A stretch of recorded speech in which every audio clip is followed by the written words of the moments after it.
All right, everybody. Welcome to the Adrian Show. Every Tuesday, coming at you live.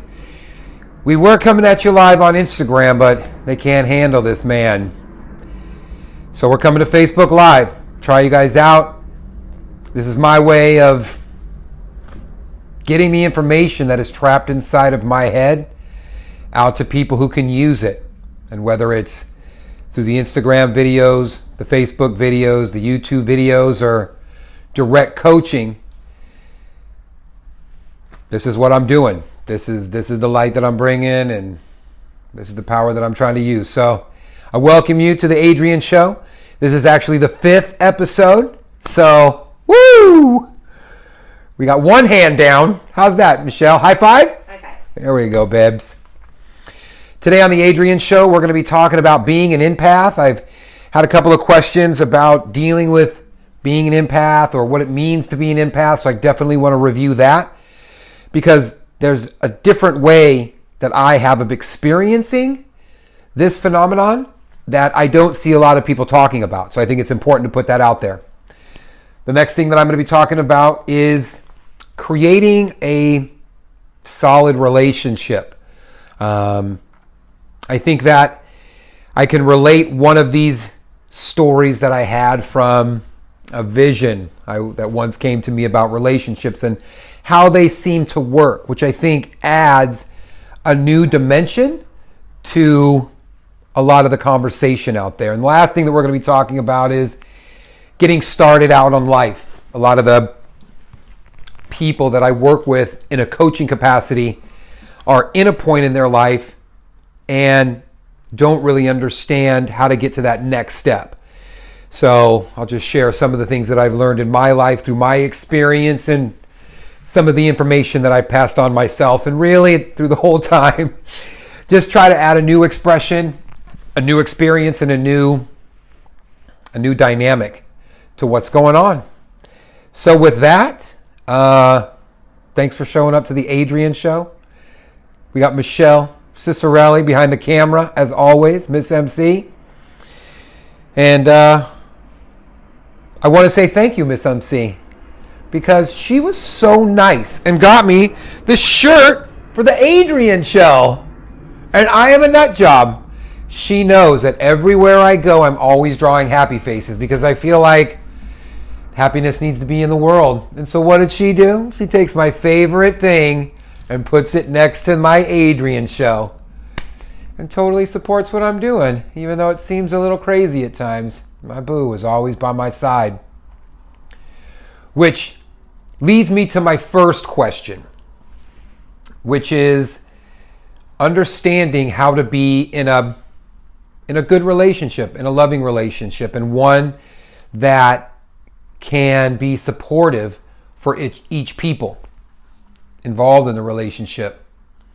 Now, I want to position this from a time that I spent in Tulum, Mexico, where I feel that I was kind of visited by some spirits and had some stuff kind of downloaded into my mind.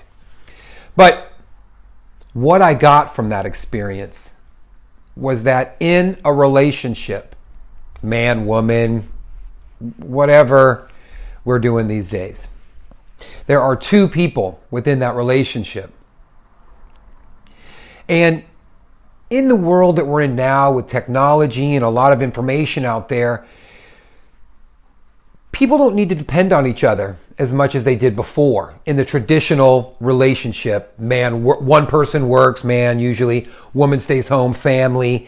And those roles started to become cemented because as this phase of this world came through, that's the way that it was kind of structured for us. But we're coming into a world now of incredible abundance and incredible opportunity and incredible ways for everyone to be independent in a way. You know, people on both sides of the board can make money, so they don't really need the other person.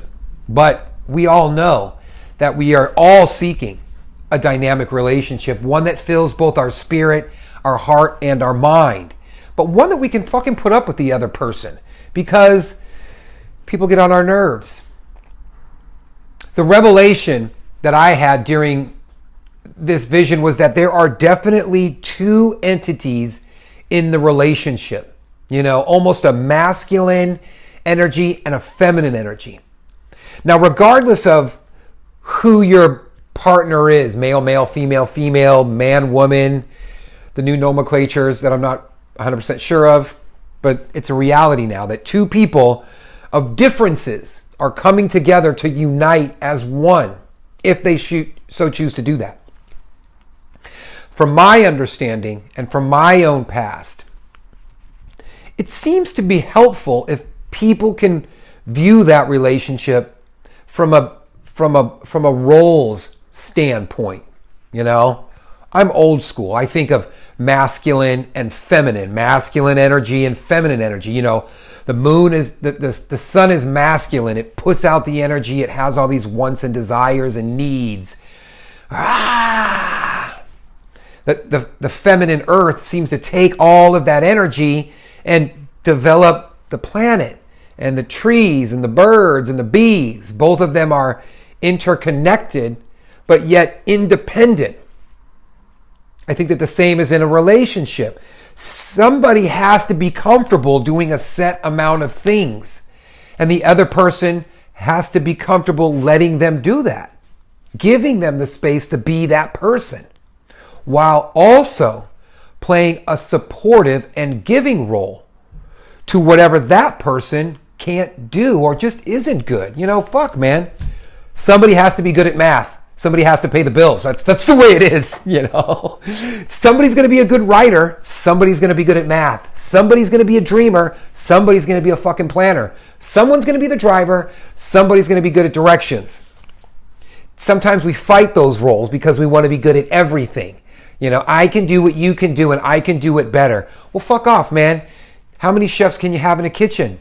And quite frankly, if you're all trying to do all of the same thing, then you really never get to let down your guard, do you? You never really get to say, go for it, feel free. That's awesome. I love watching you do what you're good at. So that the other person can let their guard down and say, fuck, thank you for just doing that and being awesome at it and being wonderful.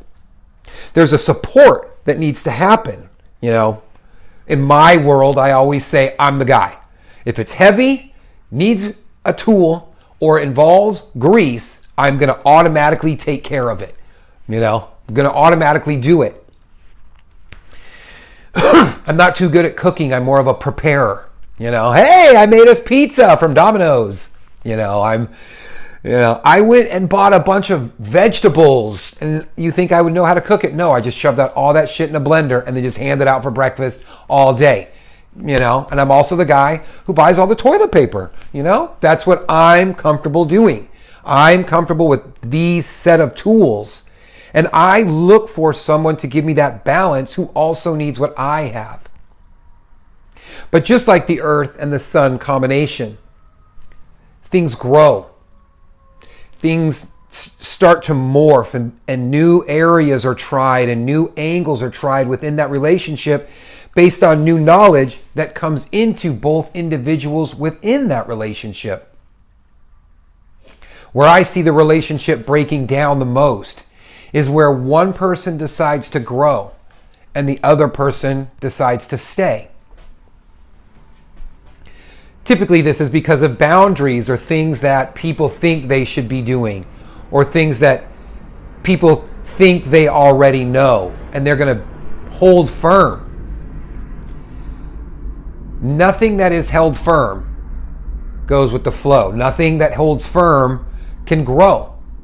All the Mayan pyramids that I saw in Mexico that stood strong like stones all got torn apart by the leaves and the vines of nature. So within that loving relationship, within that sphere of being open enough to allow the other person to grow, you must grow yourself. And to be in a solid relationship, if one person's reading a book, I think you should read that fucking book yourself. And I think if one person wants to dance, the other person should learn to dance. Or somebody's going to dance without you. And you'll be left in dancing all by yourself. to be in a loving relationship, to be in a balanced scenario of love and affection, you have to be open to growth and growing together, not apart. This is where conversations come in. You need to find what you're good at and be strong enough to say, I'll do that. And I'm going to let you do your things. And the things that are in between, we'll just figure out. And that's where the beauty of the relationship starts, and the nitty gritty, baby. So get on with that. Get loving. Woo! I love starting off with love talk. It makes me really happy because I think that this world needs a lot more love. I think we're very, we see in nature fighting like rams butting heads. We see so much that we forget the middle stuff. What are 2 slices of bread without some peanut butter and jelly to mix in between? I mean, you gotta have that viscosity. Anyway, I want to again, thanks everybody for coming out. I appreciate it. The Adrian Show appreciates it. If you're ever looking for a coach or a speaker anywhere, call me because I'm all about it. I got to share what is inside of my brain and is coming out of me. I feel like on this bike ride that I went on, something came in me, and there is a new paradigm in my brain as far as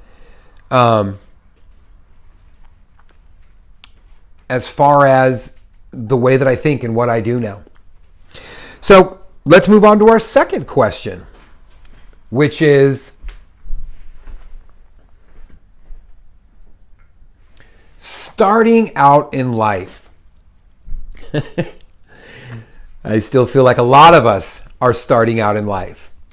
I think a lot of us are trying to figure out a path that can take us to where we want and to help us find the things that we are looking for.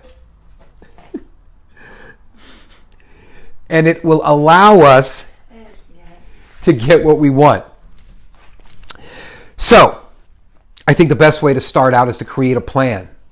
A lot of times in starting out in life, we're thinking of things and places that we want. But a lot of times we don't know what we want. You don't know what you want to be when you grow up. You don't know what job you want. You don't know what kind of person you want to spend the rest of your life with. You don't know a lot of stuff because you don't have a lot of experience. Some of my personal background was rough. Section 8 housing, moving around a lot, just unsavory type of activity. I think the mic will be fine. So, when you have the limited resources or the limited knowledge, for the people around you, it's hard to know what you want to do.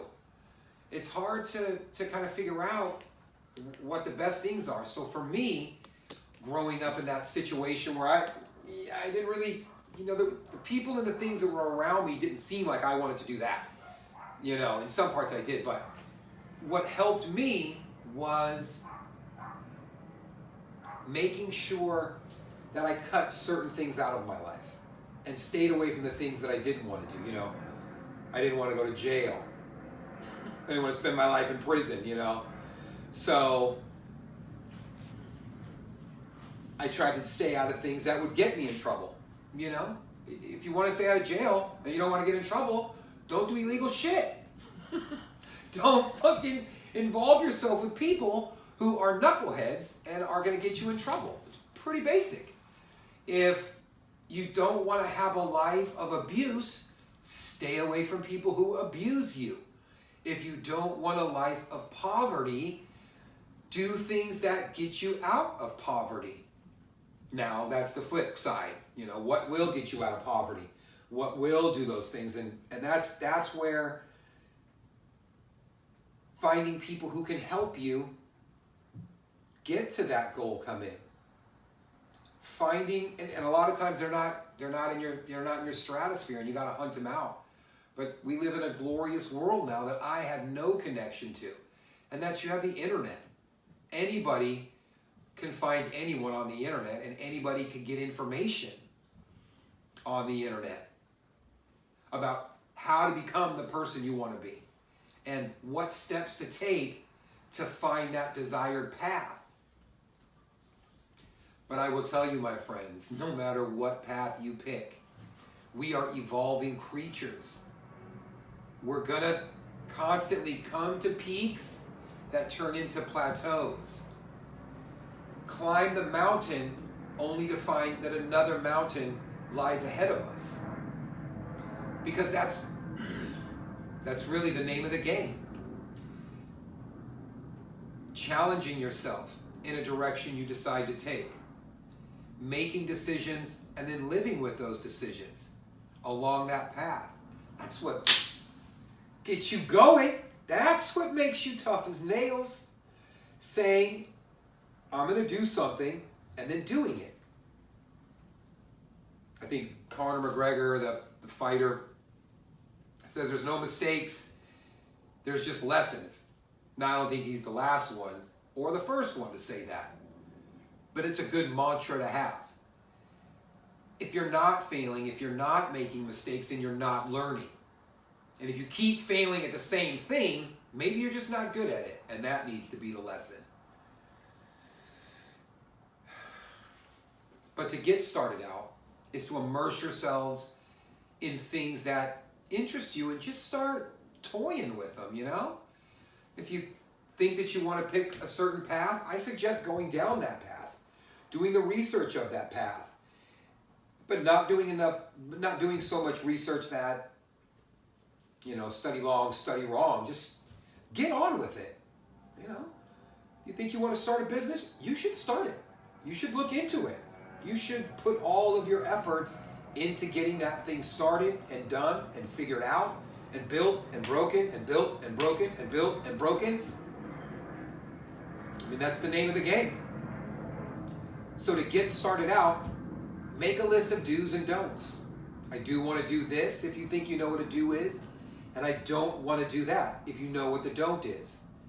And then from there, start to develop a way of investigating the scenarios that come to mind. And I will also tell you this. Take baby steps, you know? If you're going to start on something, focus on what you can touch directly, what you can affect directly. There's no need to put your time and effort into what this idea you have can be, because it changes along the way based on the knowledge that you start to amass. So we do baby steps to a point. Investigate, look at, recreate, move forward. Small experimentations so that you can start to craft who and what you want to become. Because that's really what it's about, my friends. It's like a Rubik's Cube that constantly has a piece missing. It's just constantly evolving. And if you're spending too much time in the future about, you know, being interviewed by all the bigs, or getting your name in the paper, or what type of car you're going to drive, or who is going to be by your side, you're killing precious time that you should be focusing on actually making it happen. Daydreaming is fun, but put a timer on it and only give yourself so much time to daydream, because the other portion of your mind, the other portion of your time needs to be on the actual doing. Studies have proven that people who envision themselves winning, right? I'm going to win the championship. I'm going to be the best. I'm going to do this. I'm going to hold up. And they see themselves holding the championship up. Do less of a better job, significantly less, than the person who sees themselves doing the work. as the person who goes through the mental day-to-day build-up and working of their business, of their time. I believe the study was based on people who studied for a test. Some people said that focused on passing the test, while others saw themselves focusing on studying with ease and remembering the information. So your mind needs to be on the grind, not on dun, da, da, da, how it's going to turn out. Pen to paper, paper to pad. All right. Ooh, we're cruising along today on the Adrian Show. I hope you've made it thus far. If you're just tuning in, thank you very much. I come to you every Tuesday. You can always find more stuff on YouTube, Instagram. I'm always talking. Seriously, it's like nonstop. My mom says that when I learned to talk, I just never stopped. So, if God made everybody with one special thing, then my thing is to talk. And after this bike ride and whatever happened to me there, man, I can talk about weird stuff. So I thank you for following along. I thank you for watching the Adrian Show, because I really appreciate it. But we're cruising along. I got 10 more minutes, so we better answer this last question. And this is something that I run into quite a bit out there in the world, and it's about being an empath and how to navigate the feelings that you have associated with being an empath. If you don't know what an empath is, I might be butchering this, but it's basically people who can feel energy. I can walk into a room and feel the energy, what's going on. I can be around a person and just feel as their energy breezes in the wind, you know? I want to give you a little lesson on energy, okay? Basic law of physics, basic law of energy is energy cannot be created. It can only change its form, okay? Energy cannot be destroyed or created. It can only change its form. I believe that majority of people who think that they're an empath feel that they are being bombarded by energy, almost attacked in a way, as if people can sense that they can feel the room, and so people who need their energy will seek them out and suck them dry. Okay? Which I have no doubt is happening. I have no doubt that